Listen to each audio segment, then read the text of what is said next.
ओम शांति। बंगाल के महान दार्शनिक, विचारक और समाज सेवक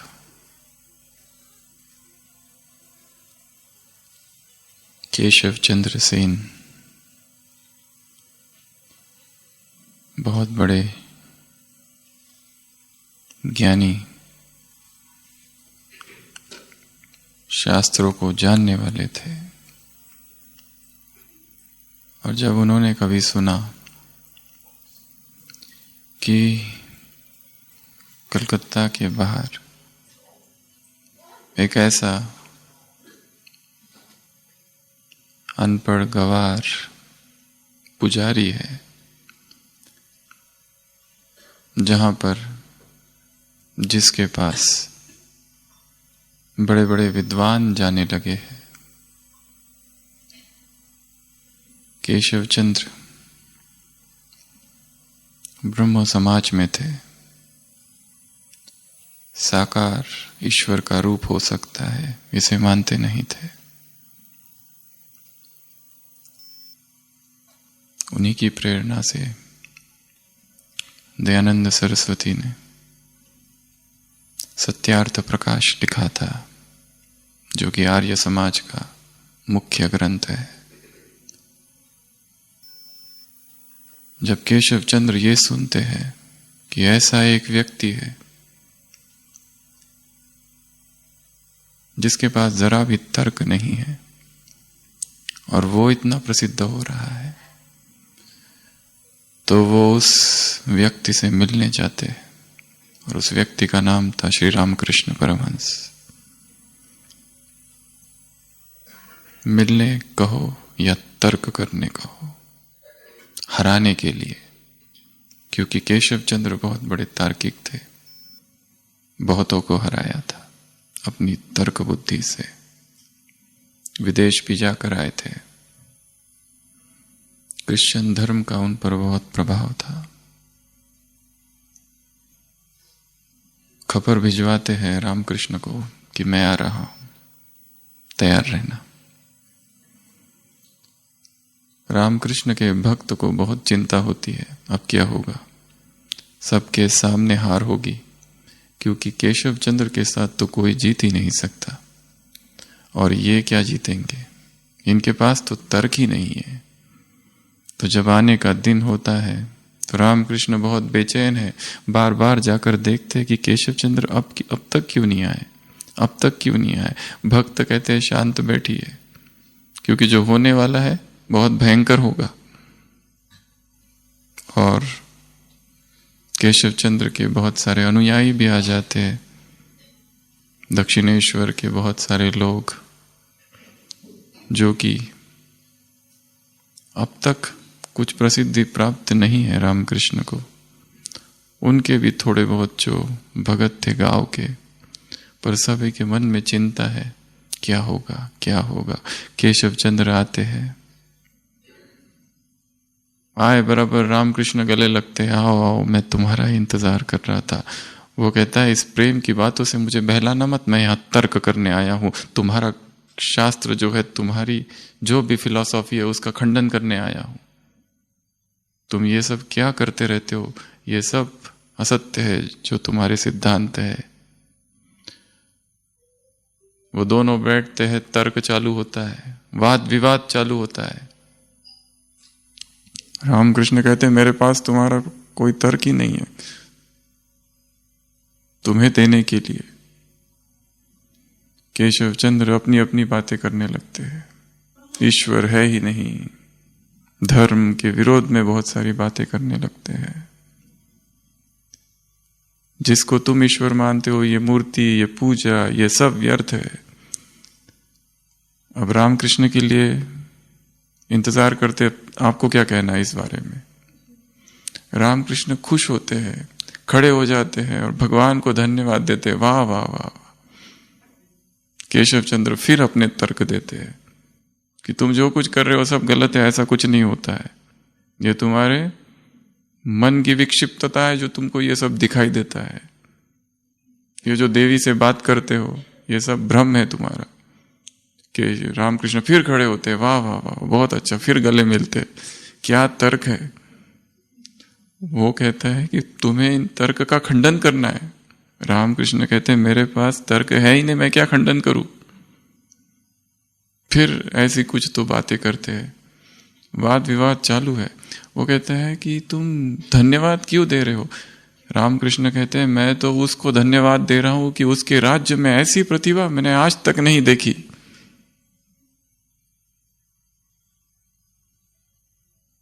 और कितना आश्चर्य है कि ऐसी प्रतिभा वाला व्यक्ति आज तक उससे दूर है।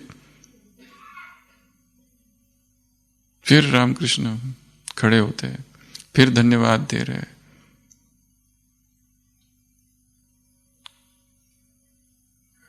केशव चंद्र के पास तर्क है, रामकृष्ण के पास अनुभव, और अनुभव को कोई भी तर्क हिला नहीं सकता। बार बार तर्क दिए जा रहे हैं, पर जिसने ईश्वर का अनुभव कर लिया है, जिसने ईश्वर की प्रतीति कर ली है, जिसे प्रभु प्रेम का अनुभव हो रहा है, हो गया हो, उसके सामने संसार का कोई तर्क, संसार की कोई बात बाधा नहीं है। रामकृष्ण कहते हैं मेरा तो उस पर विश्वास और ही अटल हो रहा है तुम्हारी अवस्था देखकर, कि ऐसा तर्क, ऐसी प्रतिभा, ऐसा बुद्धि का निखार मैंने आज तक नहीं देखा। केशव चंद्र कहते मैं तुम्हें नास्तिक बनाने आया हूं।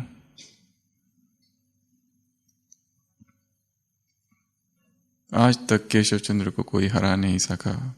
उस दिन केशव चंद्र ने अपनी डायरी में रात में लिखा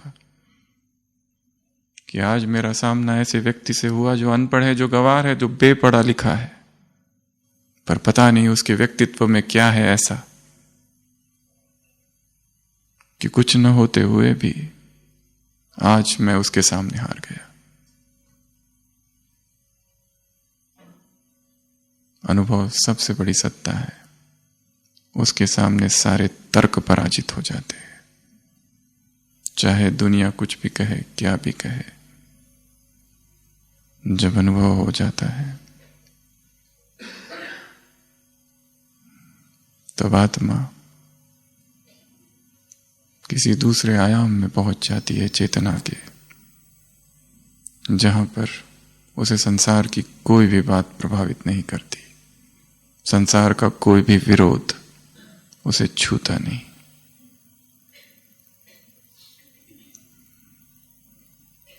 केशव चंद्र के पास तर्क था, रामकृष्ण के पास प्रेम। ये जीत थी प्रेम की तर्क पर। रामकृष्ण के पास अनुभव था, केशव चंद्र के पास किताबी बौद्धिक ज्ञान। यह जीत थी अनुभव की ज्ञान के ऊपर।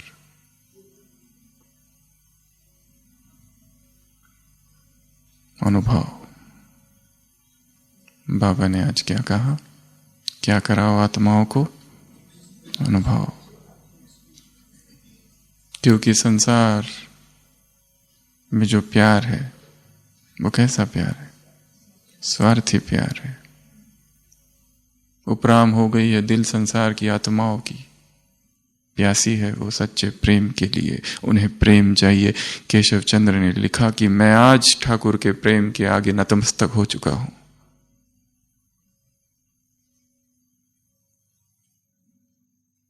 प्रेम जीत गया।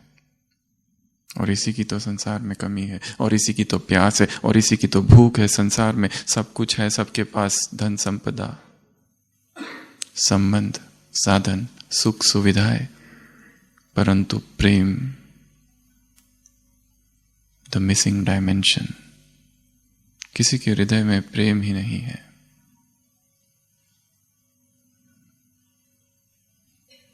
उस प्रेम का तुम अनुभव कराओ।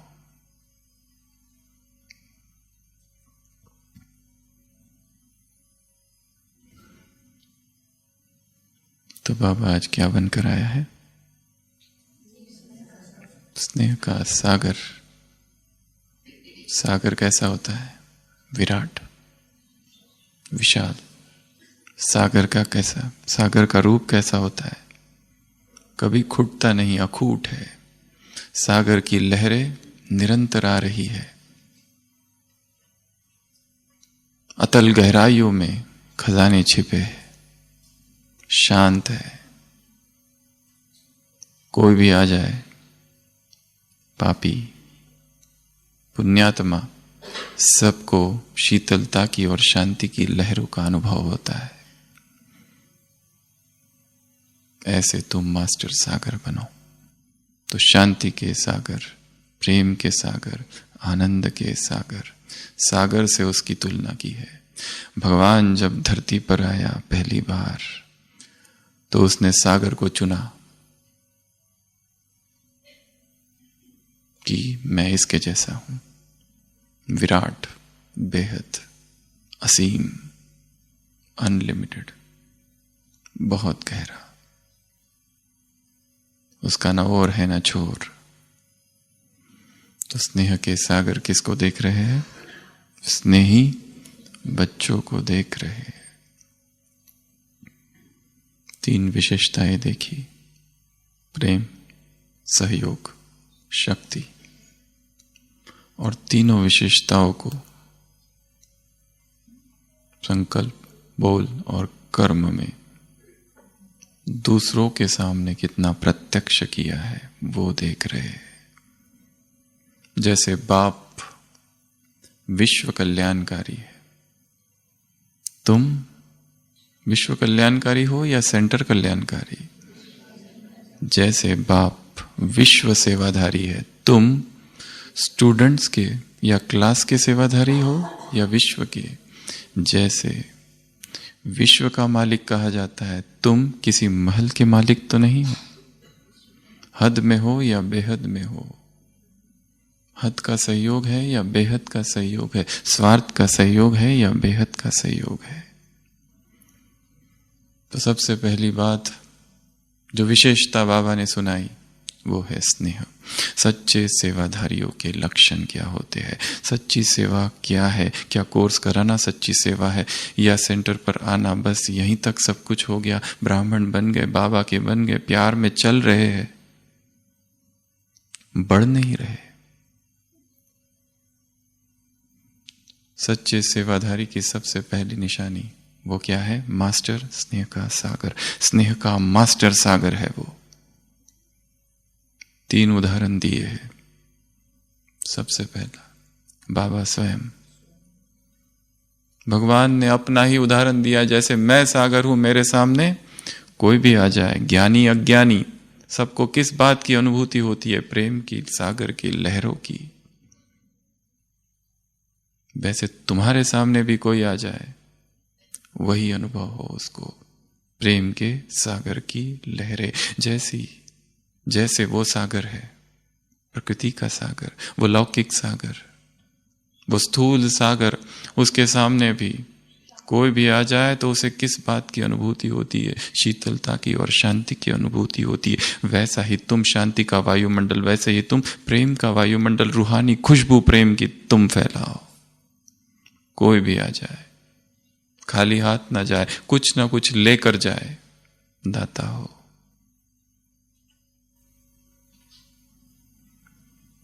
क्या इतना प्रेम हमने अपने हृदय में भरा है?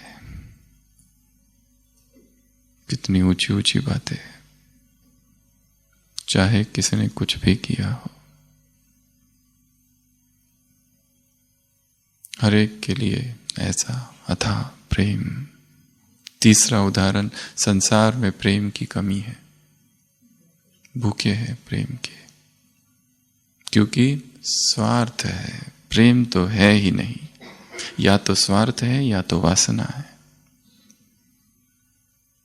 मोह है, उसी को प्रेम कहते। प्रेम तो है ही नहीं। तुम अनुभव कराओ प्रेम की, कुछ घड़ियों का भी उनको अनुभव हो जाए तो वो उनके लिए क्या हो जाएगा? जीवन का सहारा हो जाएगा। ऐसे प्रेम का अनुभव कराओ। इतना प्रेम अपने अंदर भरना है। इसलिए अमृत वेले योग में बीज रूप स्थिति में ये देखना कि वो प्रेम का सागर है और मुझ में समा रहा है, वो प्रेम का सूर्य है, उसकी एक एक प्रेम की किरण बीज अवस्था में मुझ आत्मा में जा रही है। सबसे ज्यादा अभ्यास बीज रूप स्थिति का ही करना है। उसका प्रेम मुझ में आ रहा है, उड़ेल रहा है वो प्रेम मुझ आत्मा में। दिखाया है तेज बारिश हो रही है, रात के 12 बजे है। एक अत्यंत निर्धन फकीर, छोटी सी झोपड़ी है जिसमें केवल 2 ही लोग रह सकते हैं। लेटा हुआ है, पत्नी है, और अचानक दरवाजे पर दस्तक। कहता है कि शायद कोई अपरिचित मित्र है। अपरिचित मित्र, हमारे परिचित भी मित्र नहीं है। पत्नी कहती है कि हां, लगता है कोई है, परंतु यहां तो केवल हम दोनों के लिए ही जगह है, हम कैसे उसको आने दें। परंतु बेचारा, बारिश हो रही है, भीगा हुआ होगा। वो फकीर कहता है ये किसी राजा का महल नहीं है जहां जगह कम पड़ जाए, ये गरीब की झोपड़ी है जहां पर बहुत जगह है, इसलिए उसे आने देते हैं। वो व्यक्ति आता है, धन्यवाद समझता है, धन्यवाद करता है। अब तक तो ये लेटे थे, अब बैठे हुए क्योंकि जगह बहुत कम है, और गपशप चालू है। थोड़ी देर के बाद फिर से दस्तक होती है। इस बार 2 लोग हैं। ये जो व्यक्ति अभी अभी आया था वो कहता है दरवाजा मत खोलो क्योंकि जगह कम है, हम 3 ही लोग इसमें बैठ सकते। ये वही व्यक्ति था थोड़ी देर पहले जो आया था। वो फकीर कहता है कि प्रश्न उन व्यक्तियों का है ही नहीं, प्रश्न प्रेम का है। जिस प्रेम ने तुमको जगह दी वही प्रेम उनको भी जगह देगा। अब हम बैठे हैं, लग लग के बैठेंगे। पत्नी कहती है जगह, जगह है कहां? वो कहता है प्रेम है, प्रेम सबको जगह देगा। प्रेम का हृदय विराट है।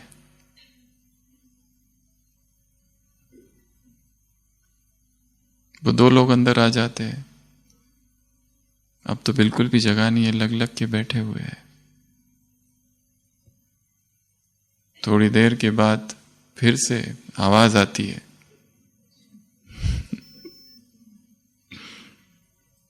पर इस बार मनुष्य नहीं है, गधा है, बेचारा भीगा हुआ है। वो जो 2 लोग आए थे अभी अभी कहते हैं बिल्कुल अभी तो हम दरवाजा नहीं खोलेंगे, जगह कहां है? फकीर कहता है जिस प्रेम ने तुमको जगह दी वो प्रेम उसको भी जगह देगी। अगर जरूरत पड़ी तो अब हम खड़े हो जाएंगे, और भी ज्यादा जरूरत पड़ी तो मैं बाहर चला जाऊंगा, क्योंकि प्रेम है, प्रेम का भाव है। और जहां प्रेम है वहां साथियों की सारी कमी कमजोरियां अंदर समाहित हो जाती है। जहां प्रेम है वहां जगह अपने आप बन जाती है। जो भी संपर्क में आए खाली हाथ न जाए। जो भी संपर्क में आए, जो प्रेम तुम्हारे हृदय में है, तुम्हारा बाप से प्रेम है, बाप जानते हैं तुम्हारा बाप से कितना प्रेम है, परंतु अब वही प्रेम की अनुभूति दूसरों को कराओ, ताकि वो कहे ये कितनी श्रेष्ठ आत्मा है। 5 मार्च को एक स्लोगन था, प्रेम की ऐसी भरपूर गंगा बनो जो तुम्हारे द्वारा दूसरों को बाप दिखाई दे। प्रेम की ऐसी भरपूर गंगा बनो। परंतु ऐसा प्रेम हृदय में आने के लिए वो सारा घृणा, वो सारी नफरत, वो सारी ईर्ष्या अंदर से निकल जाए। कुछ दिन पहले साकार मुरली थी, अगर तुम्हारी किसी से नफरत है, घृणा है या तिरस्कार है तो डंडे खाने पड़ेंगे, पर डंडे खाने के भय से नहीं, प्रेम को लाना है, और किसी भय से प्रेम आ नहीं सकता, क्योंकि जहां प्रेम है वहां भय नहीं। हिंदी भाषा में दो शब्द है, एक है निर्भय, एक है अभय। क्या अंतर है दोनों में? एक है निर्भय, एक है अभय।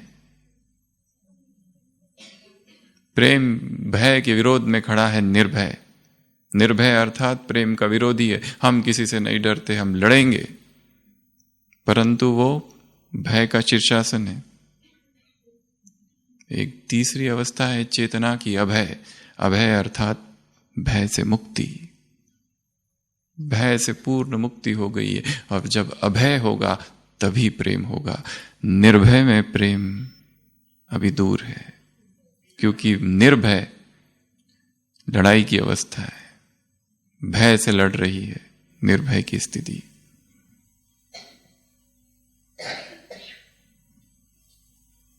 तो सबसे पहली विशेषता स्नेही बच्चों की, स्नेह के सागर, स्नेह के मास्टर सागर, मास्टर स्नेह के सागर। जो भी संपर्क में आ जाए वो कुछ ना कुछ ले जाए, प्रेम ले जाए, प्रेम की अनुभूति हो।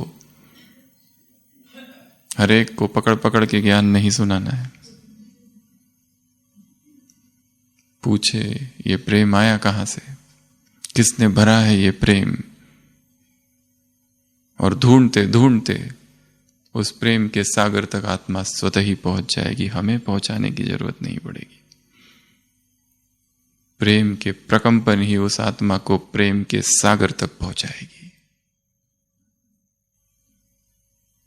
सबसे पहली विशेषता प्रेम। दूसरी विशेषता सहयोग। सहयोग अर्थात अपनी विशेषता को सेवा में लगाना। सहयोग अर्थात देना, सहयोग अर्थात दाता, सहयोग अर्थात भक्ति मार्ग में देना अर्थात लेना। अभी देना अर्थात भक्ति में लेना अर्थ होता है, और अभी देना। क्या देना? ज्ञान। क्या देना? प्रेम। क्या देना? शक्ति, बल, याद का धन। और सहयोग में क्या? स्वार्थवश ना हो, पर्सनल स्वार्थवश ना हो, बेहद का सहयोग देना, हर एक आत्मा को सहयोग देना। किन आत्माओं को सहयोग देना? जो मुश्किल परिस्थिति में है, कमजोर स्थिति में है, कमजोर परिस्थिति में है, ऐसी आत्मा को सहयोग अगर दे दो तो क्या होगा? वो कहेगी ये बाप समान सहयोगी आत्माएं हैं। आत्माओं को सहयोग देना है। स्थूल सहयोग देने वाले तो बहुत है संसार में, धन का सहयोग देंगे, कपड़ों का सहयोग देंगे, मकान का सहयोग देंगे, परंतु किसी की स्थिति ऊपर उठा देना, किसी का लड़खड़ाता हुआ ब्रह्मचर्य फिर से स्थिर हो जाए। उदासी के गर्त में डूब रही थी आत्मा और उसे सहारा, संबल मिल जाए, शक्ति मिल जाए। बाबा ने कहा उमंग उत्साह की लहरें फैलाओ। सहयोग की, किसी की अवस्था को ऊंचा उठा देना, यह सबसे बड़ा सहयोग है। आत्माएं भटक रही है, दुखी है, अशांत है, भयभीत है, और ऐसे माहौल में उन्हें स्थूल से अधिक सूक्ष्म सहयोग की आवश्यकता है। इसीलिए अमृत वेला, नुमा शाम, रात को सोने से पहले आत्माओं को शक्तियां देनी है, सकाश देनी है। 5 तत्वों को सकाश देनी है, अपनी देह को सकाश देनी है, 5 सत्ताओं को सकाश देनी है, 5 प्रकार की आत्माओं को सकाश देनी है, ब्राह्मण परिवार को सकाश देनी है, ब्राह्मण के ये जो स्थान है उनको सकाश देनी है, विकारों को भस्म करना है, कितने सारे कार्य करने हैं हर दिन। क्योंकि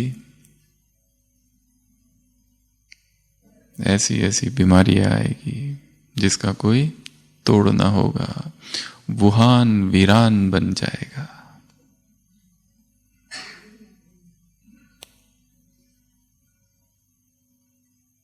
एक अमेरिकन लेखिका सिल्विया ब्राउन, जो बहुत ही कुप्रसिद्ध थी, अभी अभी 2013 में उसने शरीर छोड़ दिया, 7 साल पहले। कुप्रसिद्ध थी क्योंकि उसने इतनी भविष्यवाणियां की कि उसमें से अधिकतर झूठी निकली। इसके लिए उसके विरोधी बहुत है। पर उसने एक ऐसी किताब लिखी थी 2008 में कि उसमें एक पैराग्राफ ऐसा लिखा था कि अभी लोग उसके बारे में सोचने लगे हैं। उसने कहा था ऐसी बीमारी आएगी 2020 में जिसका कोई इलाज नहीं होगा। पर लोगों ने इसका भी विरोध किया है कि उसने ये एक पैराग्राफ पर क्यों फोकस कर रहे हो, उसने जो इतनी सारी चीजें लिखी वो तो सब झूठी निकली।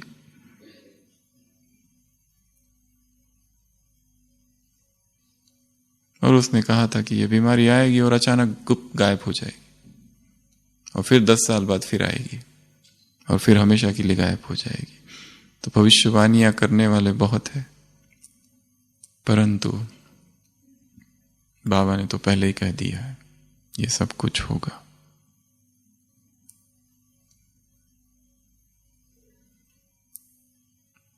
बाबा, ड्रामा, समय, ये 3 हमारे टीचर हैं। सीखना है।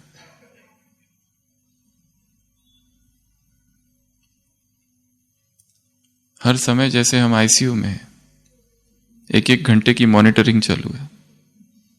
अब स्थिति कैसी है, तब स्थिति कैसी है, पल पल खबरें आ रही है, ये हुआ, वो हुआ, वो हुआ, वो हुआ। बाबा ने तो पहले ही कहा ये सब कुछ होगा। फिर भय कैसा, फिर चिंता कैसी, ये सब कुछ होगा। इन आंखों से जो कुछ देखते हो सब कुछ गारत हो जाएगा, आंखों सहित कुछ नहीं बचेगा। सहयोग देना है आत्माओं को। भयभीत है, चिंतित है, दुखी है, अशांत है, पीड़ा में है, ऐसी ऐसी बीमारियां, ऐसी ऐसी प्राकृतिक आपदाएं, ऐसे ऐसे मानसिक रोग कि कोई कुछ नहीं कर पाएगा। सत्ताएं हिल जाएगी, बड़े बड़े साम्राज्य धन के गिर जाएंगे। केवल वही जिन्होंने स्वयं को अनुशासित किया है, केवल वही योगी आत्माएं, तपस्वी आत्माएं जिन्होंने अपने शरीर को जीता है, जो स्वराज्य अधिकारी है, केवल वही आत्माएं जो संपूर्ण निर्विकारी है, केवल वही आत्माएं जो संपूर्ण ब्रह्मचारी ब्रह्माचारी है, केवल वही आत्माएं जिनकी लंबे समय से पवित्रता की धारणा चलडोल है, केवल वही आत्माएं जिन्हें लंबे समय से अशरीरीपन का अभ्यास है, केवल वही आत्माएं जो देह से संपूर्ण डिटैच्ड है, अशरीरी है, साक्षी है, उपराम है संसार से। यहां की कोई बातें उन्हें आकर्षित नहीं करती। दैहिक रिश्तों से नष्टो मोह है, नाता तोड़ दिया, विच्छिन्न कर दिए सारे संबंध, मन के सारे धागे, सारे तार टूट गए हैं। केवल ऐसी आत्माएं संसार के लिए आधार मूर्त होगी, जो जरा भी जिसमें लगाव है, चाह है, इच्छाएं है, तृष्णाएं है, वासनाएं है, मोह है, जरा भी विकार का अंश है, वो गिर जाएगी। क्योंकि लास्ट में वही पेपर आएगा जिस तो हमारी कमजोरी है। इसलिए ये समझना, हर समय मैं कहाँ हूं? आईसीयू में। मॉनिटरिंग हो रही है 1-1 घंटे की, एक रस पल्स, एक रस ब्लड प्रेशर, ना ऊपर ना नीचे, स्थिति स्थिर हो, एक रस हो।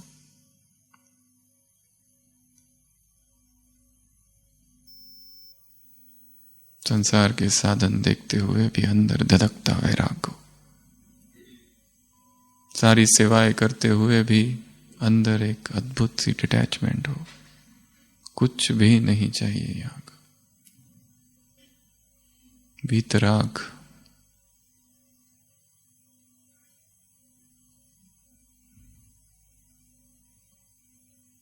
संसार के सभी कार्यकलाप करते हुए, संसार के सभी लोगों के साथ हंसते खेलते हुए, एक सेकंड में डिटैच्ड, किसी से कोई मतलब नहीं, सब कुछ करते हुए, सब जगह इन्वॉल्वमेंट होते हुए, अंदर एक वैराग्य की अवस्था। ये मेरा घर नहीं, यहां से मुझे जाना है।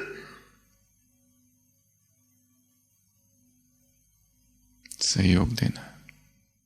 बाप के कितने सहयोगी बने, अब दूसरों के सहयोगी बनना है, डबल सहयोग। तो दूसरी विशेषता है स्नेही आत्माओं की, वो सहयोग देंगे आत्माओं को। जिनकी स्थिति गिर गई है उनकी स्थिति उठाएंगे, जिनका ब्रह्मचर्य लड़खड़ा रहा है उसे स्थिर करेंगे, जो निराशा की गर्त में डूबे हैं उन्हें फिर उमंग उत्साह में लाएंगे, जो पुरुषार्थ से बेमुख हो गए, थक गए, उनको फिर से पुरुषार्थ में लाएंगे। केवल अपने लिए नहीं जिएंगे, दूसरों के लिए जिएंगे, क्योंकि हमारा जीवन केवल अपने लिए नहीं है। अपनी सेवा कर ली, काम पूरा हुआ, बस। हमारा काम इतना कम नहीं है। जैसे बाप विश्व कल्याणी है, बाप विश्व सेवाधारी है, बाप विश्व सहयोगी है, हम भी विश्व सेवाधारी है। बाबा ने कहा तुम्हारा जीवन किस लिए, तन मन धन सब सेवा के लिए है। ट्रस्टी होकर, लास्ट संडे भी था, इस तन को संभालो, ये शरीर भी मेरा नहीं है, लोन पर दिया है बाबा ने। मेरा जीवन इस शरीर के भोग विलास के लिए बिल्कुल नहीं है। इस शरीर को तपाने के लिए, एक एक कर्मेंद्रिय, एक एक इंद्रियों में शक्ति भरने के लिए, तपस्वी की तपस्या के लिए, एक एक इंद्रियों को संयम से भरना है, डिटॉक्स करना है, जो उसमें टॉक्सिन्स है विकारों के वो निकालने हैं। योगी अर्थात जिसने देह को जीता है, इंद्रियों को जीता है, मन को जीता है, बॉडी टेम्परेचर को जीता है।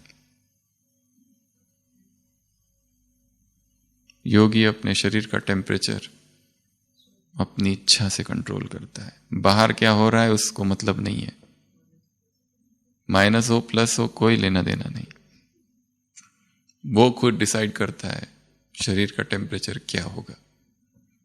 वो योगी की निशानी। बाहर का कोई भी आधार उसका आधार नहीं है।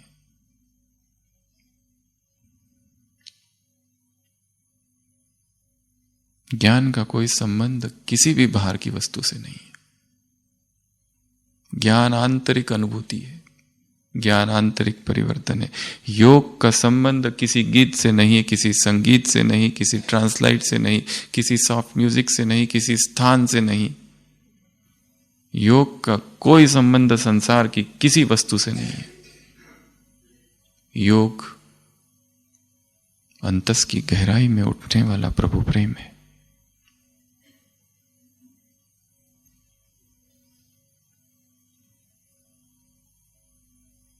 सेवा का संबंध भी संसार के किसी साधन से नहीं है। सेवा का लक्ष्य है आत्मा प्रभु तक पहुंच जाए, उसको जान ले बस। और हर आत्मा को भगवान तक पहुंचना ही है। एक हंसी की कहानी है। एक दुकान में एक व्यक्ति चप्पल खरीदने आता है, चप्पल खरीदता है,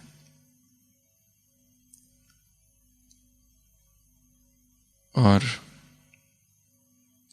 जो सेल्समैन होता है उससे कहता है मेरे पास ये कितने की है? वो कहता है 40 रुपए की। वो ग्राहक कहता है मेरे पास 10 रुपए कम है। तो वो सेल्समैन कहता है एक बार मालिक से बात कर लो, तब तक मैं पैक करके लाता हूं। वो पैक कर लाता है और मालिक से कहता है कि 10 रुपए कम है, बाद में दे दूंगा। मालिक ना ही कहने वाला है तो ये नौकर कहो या सेल्समैन आता है, कहता है दे दीजिए, ला के दे देगा ये। मालिक को लगता है शायद ये इसको जानता है, दे देता है। फिर पूछता है अपने कर्मचारी से, क्या तुम उसे जानते हो? वो कहता है ना। क्या वो कहाँ रहता है? वो कहते हैं पता नहीं, इस शहर का है वो भी नहीं पता। तो तुमने दे कैसे दिया? वो कहता है आप चिंता मत करो, वो लेकर आएगा जरूर। क्योंकि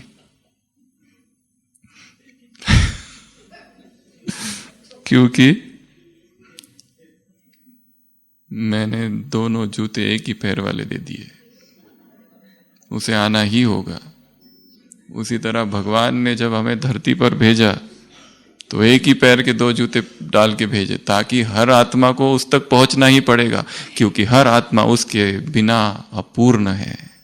क्योंकि आधा भेज दिया है, चाहे जो करना है करो, कितना भोग विलास में जाना है डूबो, पर आना तुमको पैसे देने मेरे ही पास पड़ेगा। क्योंकि एक ही पैर के दो चप्पल के साथ भेज दिया है, एक जूता उसने अपने पास रखा है।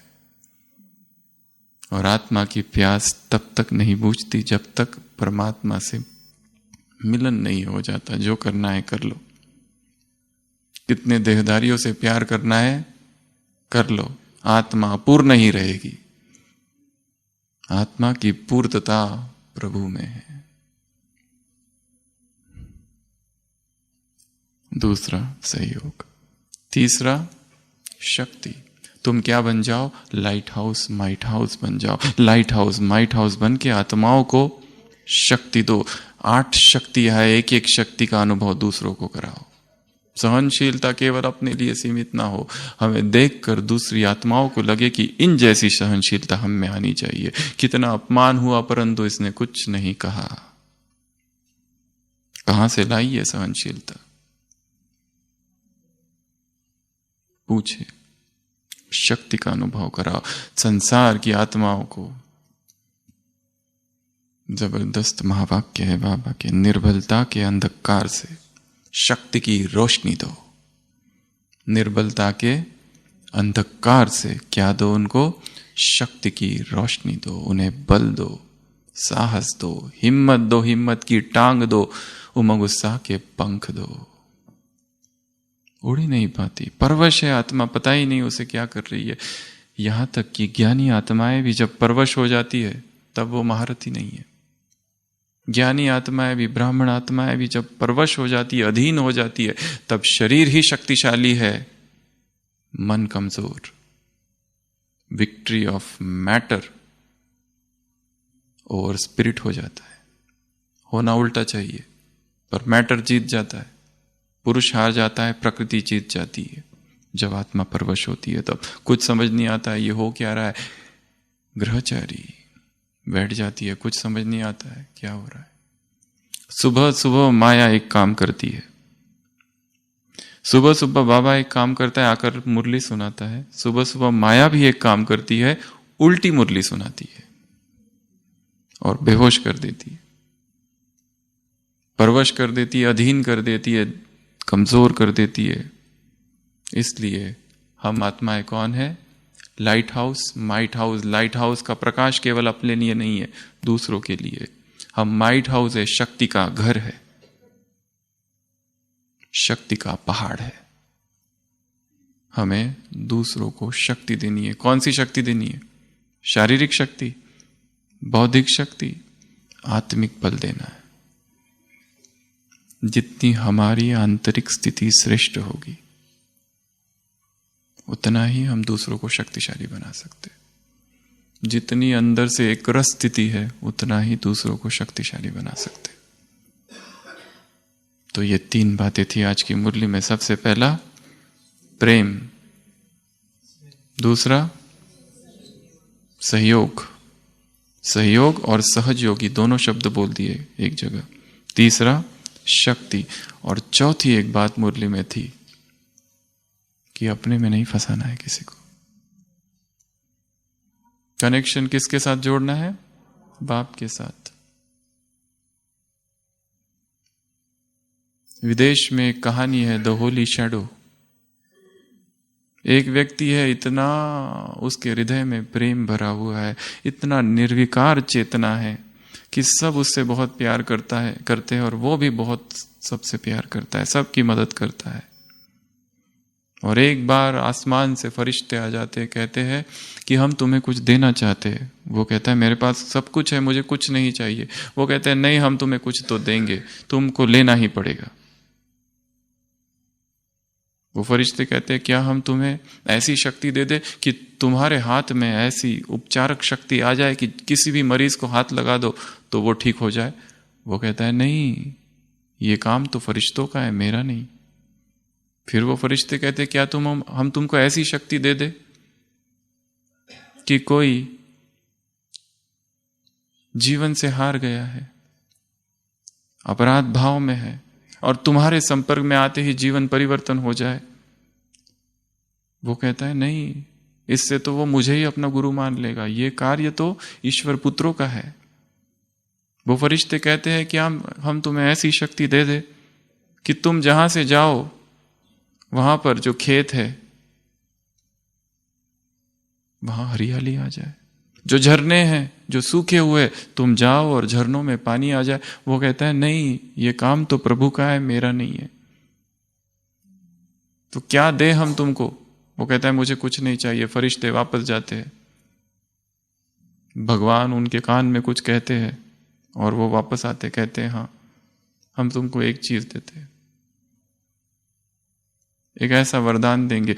परंतु वो कहता है वरदान देने से पहले एक बात, एक मेरी शर्त है, जो भी वरदान दोगे वो किसी को पता ना चले कि इस वरदान के जो हो रहा है वो मेरी वजह से हो रहा है।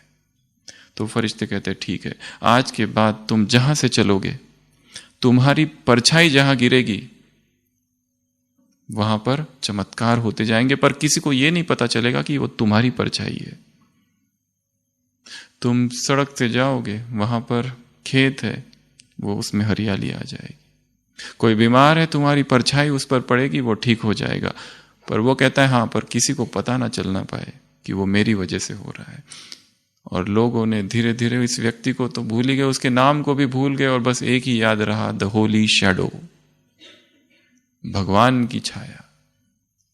हम क्या है? उस परमात्मा की छाया। कोई मुझ में ना फंसे, बाबा ने कहा अपने में फंसाया तो गिराया, अपने में फंसाया ये सेवा नहीं है, अपने में फंसाया ये पुण्य नहीं पाप है। कोई हमारा ही भगत बन गया, भगवान से विमुख कर दिया, बाबा को हंसी आती है। लक्ष्य क्या है, लक्षण क्या है? तुमको मैं लेके कहाँ जाना चाहता हूं, तुम जा कहाँ रहे हो? गलियों में भटक रहे हो। बहुत ही सूक्ष्म बात कह दी है ये।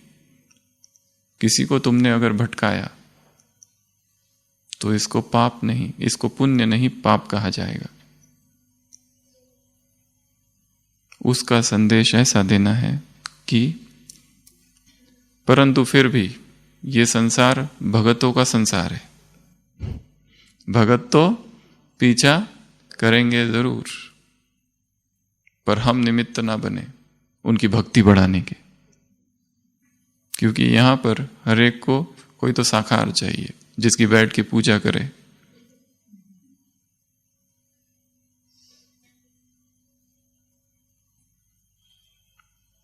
किसी व्यक्ति को सत्य मिल गया, सदियों में किसी को सत्य मिलता है, हजार खोजते हैं पर सत्य नहीं मिल पाता। एक व्यक्ति को सत्य मिल गया और शैतान के जितने सेवाधारी थे वो भाग भाग के शैतान के पास पहुंचे, हेड ऑफ द डिपार्टमेंट उनके, कि एक व्यक्ति को धरती पर सत्य मिल गया, अब हमारा क्या होगा, हम तो नष्ट हो जाएंगे क्योंकि उसने सत्य को जान लिया है। वो शैतान कहता है चिंता मत करो, जाओ जाकर सब जगह प्रचार कर दो कि उस व्यक्ति को सत्य मिल गया। वो शैतान के मुरीद सेवाधारी कहते ये क्या कह रहे हो, अगर किसी को सत्य मिल गया धरती पर तो हम तो नष्ट हो जाएंगे, और आप कह रहे हो प्रचार करो, हमें तो प्रचार रोकना चाहिए। शैतान कहता है नहीं, तुम मेरी बात नहीं समझे, मेरा हजारों साल का अनुभव है। क्या कि जब भी संसार में किसी को सत्य मिल जाता है, कोई क्राइस्ट, कोई बुद्ध, कोई महावीर को, क्या करो, प्रचार करो, तो अनुयायी उनके पीछे पीछे आ जाएंगे, शिष्य तैयार हो जाएंगे और वो सत्य को नष्ट कर देंगे। जाओ प्रचार करो, प्रचार करने लगते हैं, अनुयायी तैयार हो जाते हैं, उसी व्यक्ति को भगवान मान लेते हैं। वो जो सत्य लेकर आया था उसको भूल जाते हैं और उसी को भगवान मान लेते। महात्मा बुद्ध ने कभी नहीं कहा मैं भगवान हूं, पर बाद में 10 अवतार में 9वां अवतार तो उसी को बना दिया। महात्मा बुद्ध ने कहा किसी की भी शरण में नहीं जाना। लोगों ने कहा बुद्धम शरणम गच्छामि, अब हम तुम्हारी ही शरण में आ रहे। उन्होंने कहा किसी की मूर्ति नहीं बनाना, सबसे ज्यादा मूर्तियां संसार में बुद्ध की है। उसने कहा कोई मंदिर में नहीं जाना, सबसे ज्यादा मंदिर भारत के बाहर अगर देखे तो उन्हीं के, बुद्ध के मंदिर बनाए। अनुयायी बड़े खतरनाक होते हैं।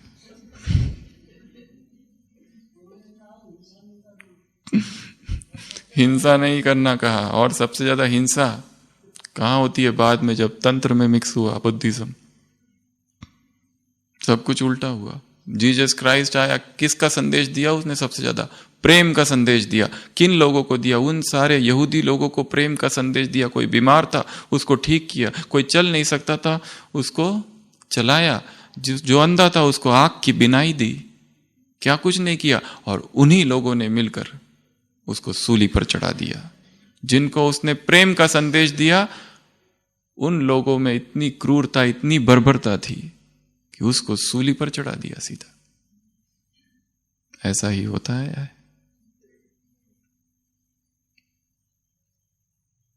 सबसे ज्यादा विरोधी उसके होते हैं जो सत्य बोलता है एक तरफ, और दूसरी तरफ उसके अनुयायी भी। पर ज्यादा खतरा उनसे नहीं है जो विरोधी है, ज्यादा खतरा किनसे है?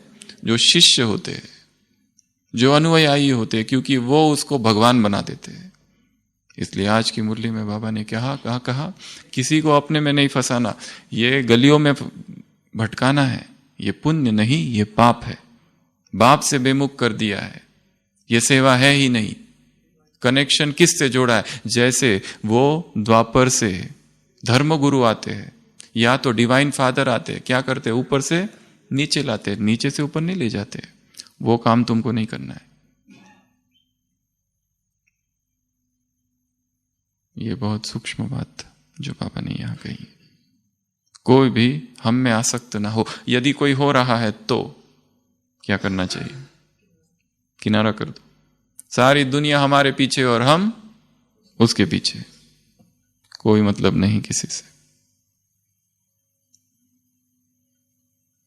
तो 3 विशेषताएं, 3 कार्य में लगाओ। और लास्ट में यह महत्वपूर्ण बात, कुमारियों से मुलाकात लश्कर है। ढीले होंगे तो खुद शिकार हो जाओगी। कितना अच्छा वाक्य है। ढीले होंगे तो खुद शिकार हो जाओगे। माया को जीतना है। समय की रफ्तार हमारी रफ्तार से तेज ना हो। मौजों का युग है। ज्ञान की मौज, योग की मौज, प्रेम की मौज, मौजों का युग है। मौजे ही मौजे है। मौज का अनुभव करना है। संसार में कोई मौज नहीं है।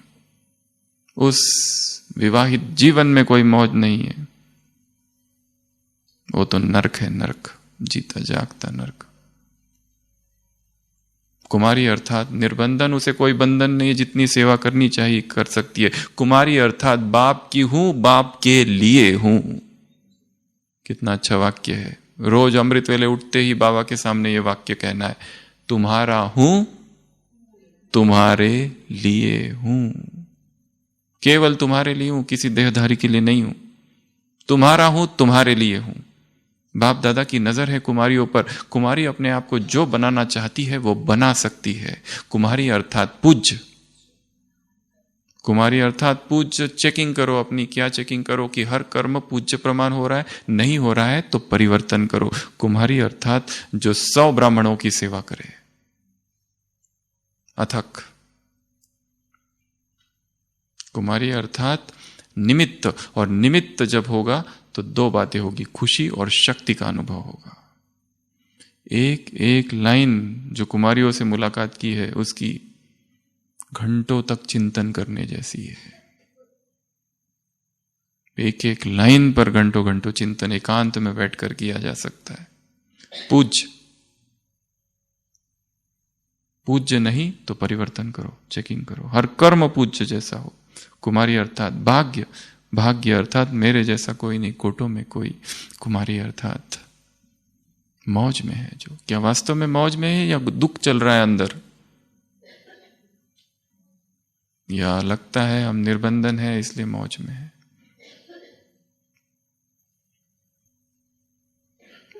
ऐसे कैसे? ऐसे मौजों में रहने वाली आत्माओं को ऐसे, पूज्य आत्माओं को ऐसे, स्नेही आत्माओं को ऐसे, मास्टर स्नेह के सागर आत्माओं को ऐसे, बेहद के सहयोगी आत्माओं को ऐसे, शक्तिशाली आत्माओं को, लाइट हाउस माइट हाउस आत्माओं को, दूसरों को शक्तिशाली बनाने वाली आत्माओं को ऐसे, स्वयं में फंसाने न वाली आत्माओं को ऐसे, सबका कनेक्शन एक बाप से जोड़ने वाली आत्माओं को, सबका कनेक्शन एक सत्य से जोड़ने वाली आत्माओं को ऐसे, विश्व कल्याणकारी आत्मा है, सेंटर कल्याणकारी नहीं, एक महल के निवासी नहीं, ऐसे विश्व के सहयोगी आत्माओं को ऐसे, बाप की हूं, बाप के लिए हूं, इस भाव को कूट कूट के अंदर भर देना है कि मैं बाप की हूं और बाप के लिए हूं, किसी देहधारी की नहीं हूं, किसी देहधारी का मुझ पर कोई अधिकार नहीं, मैं उसके लिए हूं ही नहीं, बाप की हूं, बाप के लिए हूं। I have picked you from this world for you do not belong to the world, you belong to me। Christ अपने शिष्यों से कहता है तुम इस संसार के लिए हो ही नहीं, तुम मेरे हो, तुम मेरे लिए हो, मैंने तुम्हें इस संसार से चुना है, उठाया है तुम्हें संसार से, तुम इस संसार के लिए हो ही नहीं, तुम मेरे कार्य के लिए हो। संसार की भोग वासना है, विलासिता का जीवन तुम्हारा नहीं, तापसी जीवन है। ऐसे तपस्या करने वाली आत्माओं को ऐसे, दैहिक रिश्ते से नष्टो मोह आत्माओं को ऐसे, समय से रफ्तार तुम्हारी फास्ट ऐसी आत्माओं को ऐसे, निमित्त आत्माओं को ऐसे, लाइट हाउस माइट हाउस आत्माओं को ऐसे, दाता आत्माओं को, सागर की संतान मास्टर दाता हो तुम ऐसे, प्रभु प्रसाद प्रभु देन समझने वाली आत्माओं को ऐसे, शिकार न होने वाली आत्माओं को ऐसे, मायाजित आत्माओं को ऐसे, प्रेम से भरपूर गंगाओं को।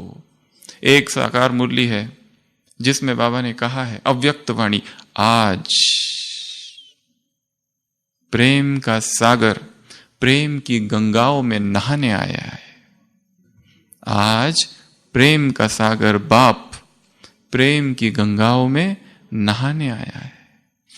तो ऐसी प्रेम की भरपूर गंगा आत्माओं को, जिसकी हर दृष्टि से, कृति से, स्मृति से, चेहरे से, चलन से बाप की याद आए, ऐसी आत्माओं को, ऐसी स्नेह की खुशबू फैलाने वाली आत्माओं को, स्नेह का वायुमंडल निर्माण करने वाली आत्माओं को, नष्ट मोह आत्माओं को, और ऐसे ढेर सारे समान वाली आत्माओं को बाप दादा का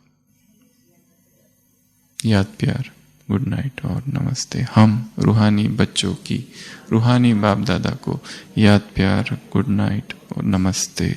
ओम शांति।